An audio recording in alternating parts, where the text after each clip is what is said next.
Hello students, welcome to the world of 11th-12th science. આપણે આ bridge કોર્સનો lecture છે અને તમે 10મા ધોરણનો અભ્યાસ કર્યો પછી બિલકુલ રિલેક્સ થયેલા છો. અત્યારે પણ આ લેક્ચરની અંદર તમારે કશું ભણવાનું ને કશું શીખવાનું એવું કશું જ નથી, ફક્ત જાણવાનું છે. તમે 10મા ધોરણમાં જે ભણી ચૂક્યા છો એને ફક્ત અમે તમારી સામે લાવીએ છીએ કે તમે આવું ભણ્યા છો અને હવે 11-12 સાયન્સ લેવલે તમારે આ લેવલે એના ઉપર થોડું આગળ કામ કરવાનું રહેશે.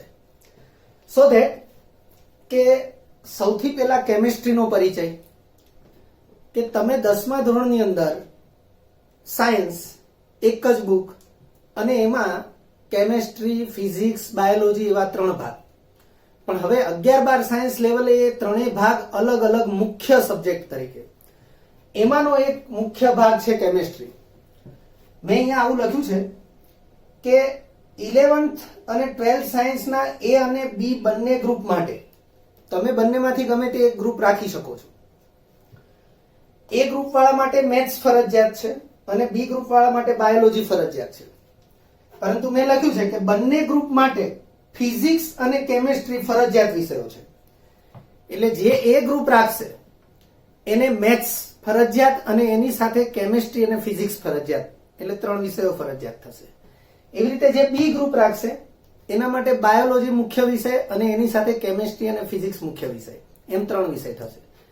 કહેવાનો અર્થ કે એ ગ્રુપ વાળા માટે મેથ્સ, કેમિસ્ટ્રી અને ફિઝિક્સ, એવી રીતે બી ગ્રુપ વાળા માટે બાયોલોજી, કેમિસ્ટ્રી અને ફિઝિક્સ. એટલે બંને ગ્રુપની અંદર કેમિસ્ટ્રી, ફિઝિક્સ કોમન સબ્જેક્ટ છે. So that first of all we have to introduce about chemistry. કે કેમિસ્ટ્રી સબ્જેક્ટ જે છે એના મુખ્ય 3 ભાગ છે. ભૌતિક રસાયણ વિજ્ઞાન, જેને આપણે કહીશું ફિઝિકલ કેમિસ્ટ્રી. બીજા નંબરે છે અકાર્બનિક રસાયણ વિજ્ઞાન, ઇનઓર્ગેનિક કેમિસ્ટ્રી. અને ત્રીજા નંબરે છે કાર્બનિક રસાયણ વિજ્ઞાન, ઓર્ગેનિક કેમિસ્ટ્રી.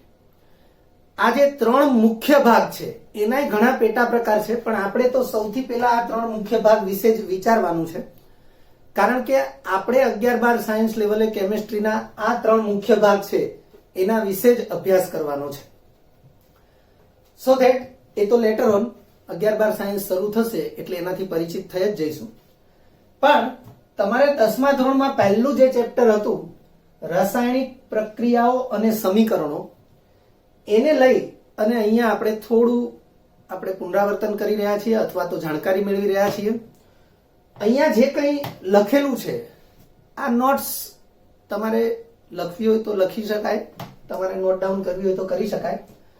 એમાં સૌથી પહેલી જ બાબત આવી લખેલી છે કે રાસાયણિક પ્રક્રિયા થયાની જાણ કોઈ પણ પ્રણાલી એટલે કે પાત્ર.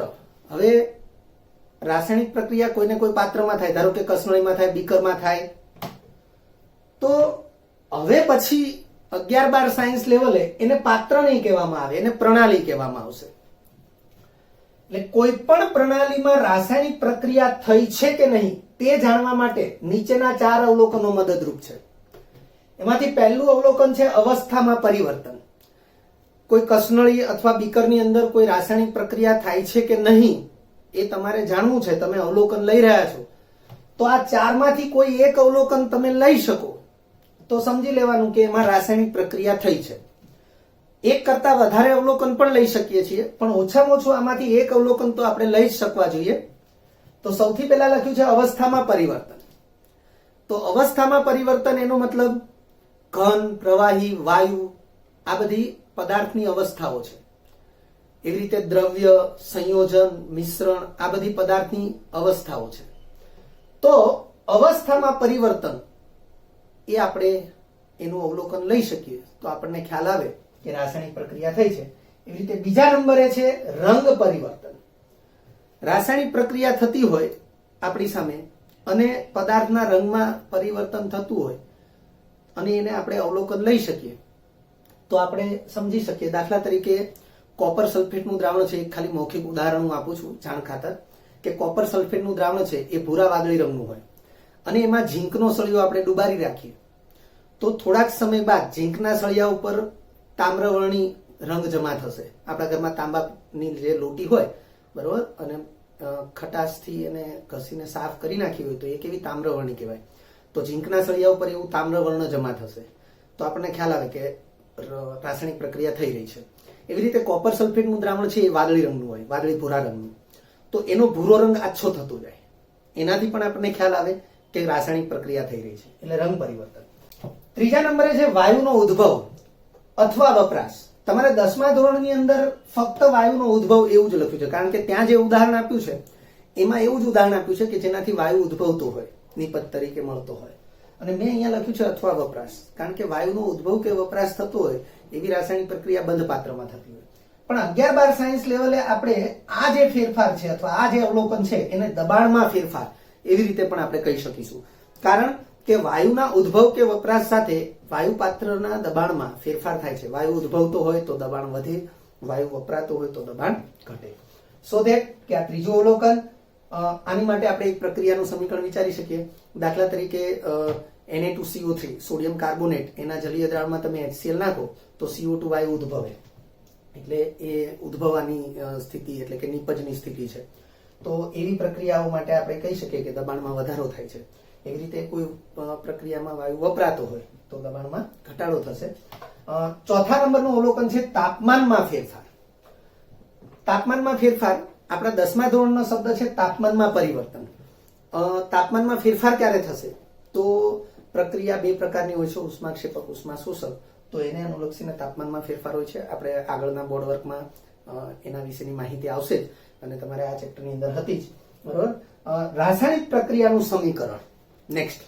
તો રાસાયણિક પ્રક્રિયાનું સમીકરણ છે એની સૌથી સામાન્ય બાબત આવી છે કે તીરની નિશાની આવશ્યક છે. તીરની નિશાનીની ડાબી બાજુએ જે પદાર્થો લખવામાં આવે એ પ્રક્રિયકો છે, અને જમણી બાજુએ જે પદાર્થો લખવામાં આવે એ નિપજો છે.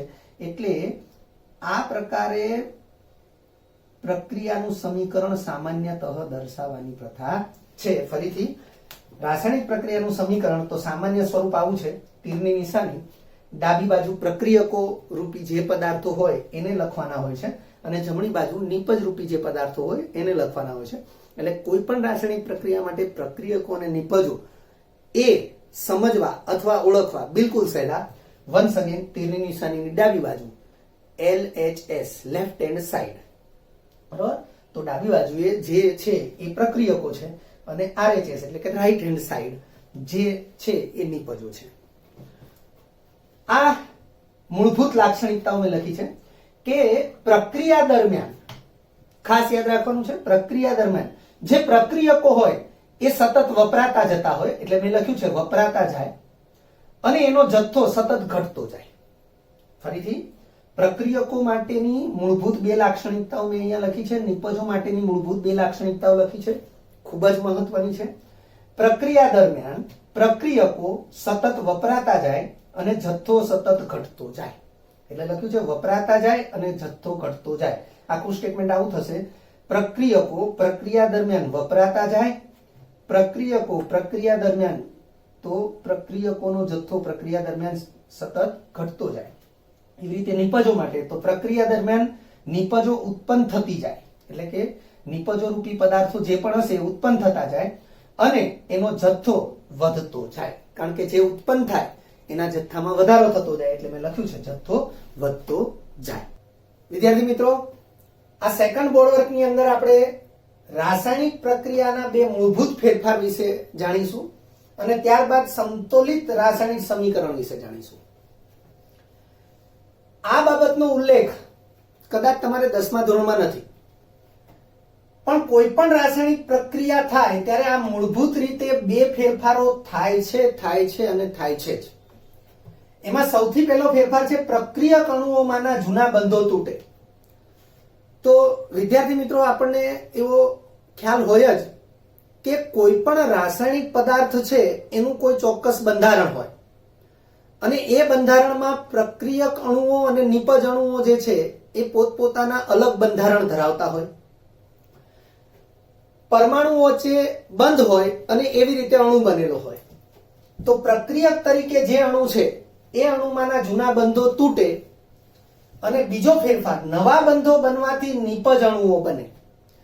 અર્થ કે પ્રક્રિયક અણુઓમાંના જૂના બંધ તૂટી જશે એટલે પ્રક્રિયક અણુઓનો નાશ થઈ જશે અને નવા બંધ બનવાથી નવા પ્રકારના અણુઓ બને એ નિપજ તરીકે ઓળખાશે. એટલે ફરીથી રાસાયણિક પ્રક્રિયાના બે મૂળભૂત ફેરફાર, પહેલો પ્રક્રિયક અણુઓમાંના જૂના બંધો તૂટે અને બીજો નવા બંધો બનવાથી નિપજ અણુઓ બને.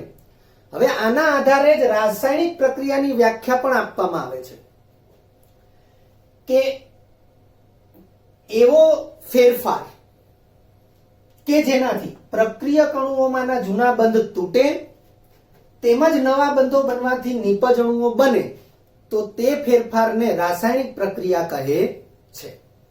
વ્યાખ્યા ફરીથી બોલું છું. એવો ફેરફાર કે જેના કારણે પ્રક્રિયક અણુઓમાંના જૂના બંધો તૂટે તેમજ નવા બંધો બનવાથી નિપજ અણુઓ બને તો તે ફેરફારને રાસાયણિક પ્રક્રિયા કહે છે. બીજા નંબરે આપણે ભણીશું સમતોલિત રાસાયણિક સમીકરણ. તો એક દ્રવ્ય સંચયનો નિયમ જેનો 10મા ધોરણની અંદર ઉલ્લેખ છે તો લખ્યું છે કોઈ પણ રાસાયણિક પ્રક્રિયા થાય ત્યારે દળ સંચય, એને દ્રવ્ય સંચય પણ કહેવાય, દળ સંચયના નિયમનું પાલન થતું હોય છે અને દળ સંચયના નિયમનું પાલન થતું હોય છે માટે કોઈ પણ રાસાયણિક પ્રક્રિયાનું સમીકરણ છે એને હંમેશા સમતોલિત સ્થિતિમાં જ લખવું જરૂરી છે. દળ સંચયના નિયમનું વિધાન મેં લખ્યું છે, રાસાયણિક પ્રક્રિયા દરમિયાન દ્રવ્યનો જથ્થો અચળ રહે છે. દ્રવ્યનો જથ્થો એટલે દ્રવ્યનું દળ, પદાર્થનું દળ એ અચળ રહે છે. એને બીજા શબ્દોમાં લખ્યું છે રાસાયણિક પ્રક્રિયા દરમિયાન દળ એટલે કે દ્રવ્ય નું સર્જન કે વિનાશ શક્ય નથી. પ્રક્રિયક તરીકે લીધેલા પદાર્થનું જેટલું દળ હશે પ્રક્રિયાને અંતે મળતી નિપજો નું દળ પણ એટલું જ હશે. તો એને કહેવાય છે દ્રવ્ય સંચયનો નિયમ.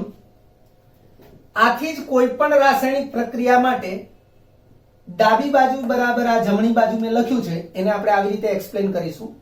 પ્રક્રિયક તરીકે પ્રત્યેક તત્વની વ્યક્તિગત કુલ પરમાણુ સંખ્યા, પ્રક્રિયક તરીકે આપણે જે પદાર્થો લીધા છે એ પદાર્થોમાં જેટલા પ્રકારના તત્વો છે એમાંથી પ્રત્યેક તત્વની વ્યક્તિગત કુલ પરમાણુ સંખ્યાને આપણે ગણતરી કરીએ તો નિપજ તરીકે જે તે પ્રત્યેક તત્વની વ્યક્તિગત કુલ પરમાણુ સંખ્યા જે છે એ સમાન થવી જોઈએ. જો આવું થાય તો અને તો જ દ્રવ્ય સંચયના નિયમનું પાલન થયું તેમ કહેવાય. અને આનું પાલન થાય એ પ્રકારે આપણે રાસાયણિક પ્રક્રિયાનું સમીકરણ દર્શાવી શકીએ તો એને સમતોલિત રાસાયણિક સમીકરણ કહેવાય. રાસાયણિક પ્રક્રિયાના સમીકરણને સમતોલિત કરવા માટે હીટ એન્ડ ટ્રાયલ પદ્ધતિ પરિચિત છો તમે, 10મા ધોરણની બુકમાં ઉદાહરણ પણ છે. તો હીટ એન્ડ ટ્રાયલ પદ્ધતિ એનું જ બીજું નામ છે અજમાયશની રીત. એટલે હીટ એન્ડ ટ્રાયલ પદ્ધતિનું ઉદાહરણ તમારી બુકમાં છે જ, 10મા ધોરણની બુકમાં તમારે એનો અભ્યાસ કરી શકાય. અહીંયા આપણે એ પદ્ધતિને ભણાવવાની નથી, એને તમારે ભણવાની નથી. ઓલરેડી તમે 10મા ધોરણમાં ભણી ચૂક્યા છો, પણ એનાથી અત્યારે પરિચિત થઈએ છીએ કે આ હીટ એન્ડ ટ્રાયલ પદ્ધતિ જે છે એને અજમાયશની રીત પણ કહેવાય. કારણ કે તમારે અજમાવી જોવાનું છે ગાણિતિક રીતે કે સંતુલિત થયું કે નહીં. કોઈ એક તત્વથી શરૂઆત કરવાની છે અને પ્રક્રિયક તરીકે રહેલા પદાર્થમાં જેટલા પ્રકારના તત્વો છે નિપજ તરીકે રહેલા પદાર્થમાં એ તમામ પ્રકારના તત્વોની પરમાણુ સંખ્યા એ સમતોલિત થાય એના માટે તમારે ગાણિતિક રીતે એ દરેક સ્ટેપ એને અજમાવતું જવાનું છે અને સંતુલિત કરતું જવાનું છે એવું અહીંયા કહેવામાં આવ્યું છે. મેં યાદ રાખો કરીને કંઈક લખ્યું છે કે રેડોક્સ પ્રક્રિયા. આ ચેપ્ટરમાં સૌથી છેલ્લે ઓક્સિડેશન અને રિડક્શન પ્રક્રિયા એવો ઉલ્લેખ છે રાસાયણિક પ્રક્રિયાના પ્રકારની અંદર. એ ઓક્સિડેશન અને રિડક્શન પ્રક્રિયા બંને હંમેશા એક સાથે જ થશે અને એવી પ્રક્રિયાને રેડોક્સ પ્રક્રિયા કહેવાય.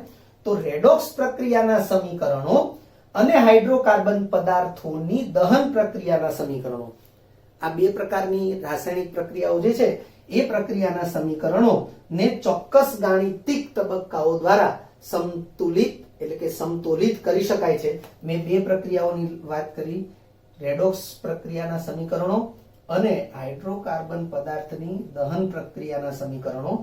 આ સંતુલિત છે એના બદલે આપણે સમતુલિત લખીએ, એટલે દ્વારા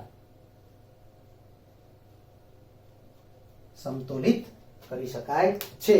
આ રેડોક્સ પ્રક્રિયાના સમીકરણની સંતુલન વિધિ છે એ 11 સાયન્સની અંદર પાર્ટ 2 એમાં પહેલું ચેપ્ટર, આમ તો એનું નંબર 8મું ચેપ્ટર છે, બરોબર. રેડોક્સ સમીકરણ એ રેડોક્સ પ્રક્રિયા એવું ચેપ્ટરનું ટાઇટલ છે, એની અંદર સમજાવવામાં આવશે, પણ આ યાદ રાખવું જરૂરી છે. આ ચેપ્ટર આજના લેક્ચરમાં આપણે આટલા જ ભાગ સુધી ભણીએ છીએ. નેક્સ્ટ લેક્ચરમાં આ ચેપ્ટરનો બાકીનો હિસ્સો આપણે જોઈશું અને એના વિશે પરિચિત થઈશું. હું આશા રાખું છું કે તમારી પાસે 10મા ધોરણની વિજ્ઞાનની ચોપડી હશે. આજના લેક્ચરમાં જેટલું પણ આપણે નોંધ્યું અથવા જેટલું જાણ્યું એને ફરીથી આપણે વાંચી લઈશું અને એને તાજું કરી લઈશું.